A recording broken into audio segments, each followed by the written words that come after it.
Function and aesthetics are never in competition, they're collaborators. A beautiful kitchen that doesn't function isn't successful, and a highly functional kitchen that feels soulless isn't either.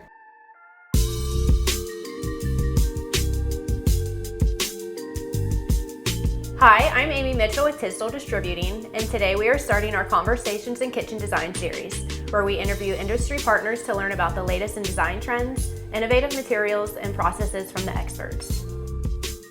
We are here in Columbus, Ohio to meet with Adrienne Marmon of Studio Black Ink to learn more about her firm and her approach to kitchen design. Adrienne, could you tell us a little bit more about yourself and your company? Sure. So I started Studio Black Ink in 2016. I've been a practicing interior designer for almost 20 years, and we are a small-scale, full-service interior design studio that focuses on bespoke residential and hospitality interiors. In one word, how would you describe the future of kitchen design? That's a great question. I would say collaborative would be my word. Collaborating with clients and also our vendors. What's a kitchen design trend that felt like a risk but totally paid off? I would say, so we worked for this amazing client in Bexley, Ohio in 2019, where we designed this massive overscaled island that felt like a piece of heirloom furniture. And since we did that, I've seen that trend pop up everywhere. Doing islands as pieces of furniture has been more of a staple in the last couple of years that we're seeing in kitchen design in particular.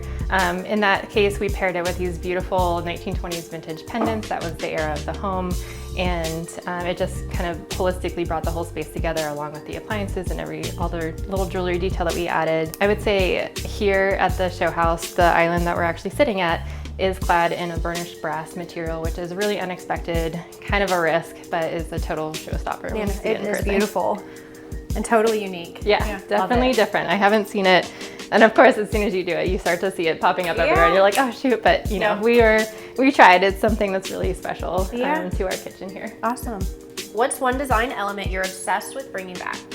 So this one's a good one. I would say contextual design overall is something that, as I started SBI, I've been really trying to bring back and incorporate into our designs. And really what I mean by that is designing for the history of the home, not just for trends. And I think that every detail should feel like it belongs to the home, that has always been there within the home that we're designing within. And I think that kind of thoughtfulness results in spaces that are very layered, they're considered, they end up being totally timeless. Love that. What's the one product or feature that instantly makes a kitchen feel custom? I would say integrated hardware is a big one, kind of like we did here at the studio space. We do have incorporated hardware that is built within the millwork, and in this case we did a chamfered door and drawer front, which is really different, really unique, pretty special. So I would say that is a telltale sign of a truly custom kitchen, but of course we also usually pair it with some other hardware for appliances or even here at our island. Next, what I would say are interior drawer inserts are always something that's really special that can elevate your interior so quickly. With that, we could do knife inserts, we can do things that are customized for certain utensils you use or even linens. It's really a way to elevate the design, and the details, they end up being very quiet on their own, but they're deeply personal, and that's what makes a kitchen feel special and entirely its own. I've gotten so many ideas just going through and opening up all of these cabinets, like I need this in my home, I need this too. And why doesn't every kitchen just come standard with that? For sure, yeah. It's lots of thought. It's a great way to just make it feel really special, and a lot of times we just ask the client, one of the first questions actually that we do ask the client is, you know, do you prefer knobs versus handles? There's definitely a preference when it comes to like pulling a drawer open. It changes your full experience too of your kitchen detailing. So yeah. What's the most underrated design choice in a modern kitchen? So I always push for things with tactile quality. So how a handle feels in your hand, the natural energy of a natural stone. So never be afraid of marble. I know a lot of people kind of fear it a little bit. The sound of a drawer closing adjacent to you. So these quiet decisions, they definitely build emotional connection to your space. And I think they're really important to start to build on and kind of soften a modern kitchen a little bit more. Also a big consideration that we have in, and you can actually see it here as well. We look at outlets too to kind of hide them. They're of course needed for code and have to be placed at certain areas, but in this case here we used a company called Bocce that does these lovely little round circles that kind of go away. Projects in the past we've actually also painted them to look like the veining of marble that they sit within, so you can totally disguise them and hide them. Other cases where, in this case we don't have wall cabinets, but sometimes when we do, we'll incorporate some plug molds on the underside of our cabinetry that we can hide with trim work. So everything's in close reach. It's great, easy to use, but you don't have this glaring receptacle in front of you, which we know you don't love that. It doesn't really feel elevated. Another thing that's really great, I would say, is like some small functional details that we incorporate into a lot of our designs.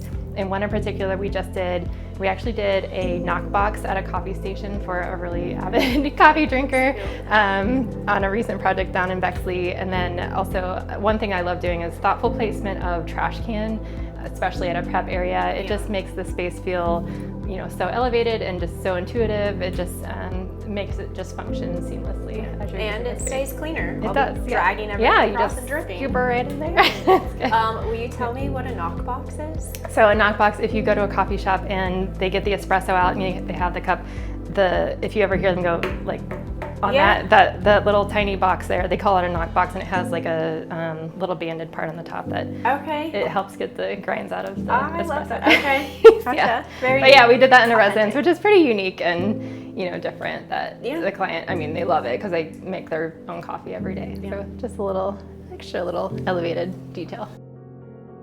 What's your take on appliance visibility? Should they stand out or blend in? I tend to lean towards blending in unless there's a compelling reason not to. Appliances are part of a bigger story of your kitchen, a bigger part of the aesthetic. But I do believe that a statement range is a really great way to anchor the room. But I feel like if it is a statement piece, it should kind of feel like art should be incorporated into the design from the beginning, so that we are designing for the holistic side of the space. Love that. Are you seeing more demand in specialized appliances like built-in coffee systems, wine storage, or steam ovens? Definitely. So clients these days, they want more than just a kitchen, they want an experience. And these pieces, especially what you named, are becoming more like rituals for clients in their homes. Bringing in this new technology, just these new options to incorporate into your everyday life just to elevate your life experience. So for sure. How do you help clients balance function with aesthetics?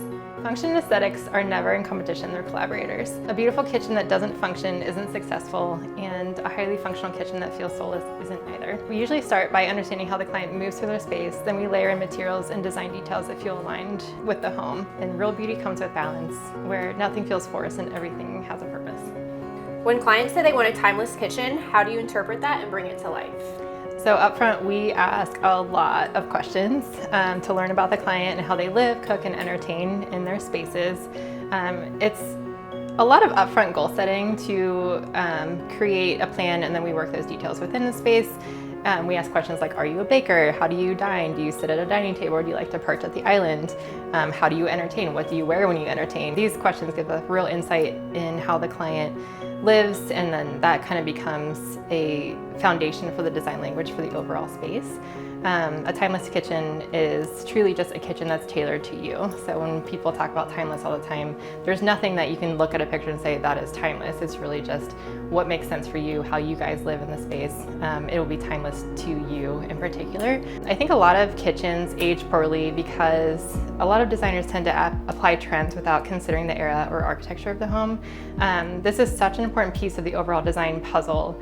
If you're looking for a space that transcends time, you have to develop it alongside the architectural plans. There's really no way around that. Or you can hire a designer who understands the architectural language of the existing home that you are renovating. Trends can absolutely have a place in a space, but only when they support the bigger picture. So you mentioned working around like the architecture of the home. Can you tell us more about what you did in this space? We're actually sitting in a historic neighborhood called German Village in Columbus, Ohio. Our house here in particular, the back half was built in the early 1800s, and this half is the early 1900s. The space when we bought it was actually a commercial space, and they smoked in here. It was not in great condition, we'll say that. So everything in here is brand new except for the brick walls. The brick is all original from the build, and within this space we really wanted to highlight the history of the house and not take away from it. So we left the brick as is.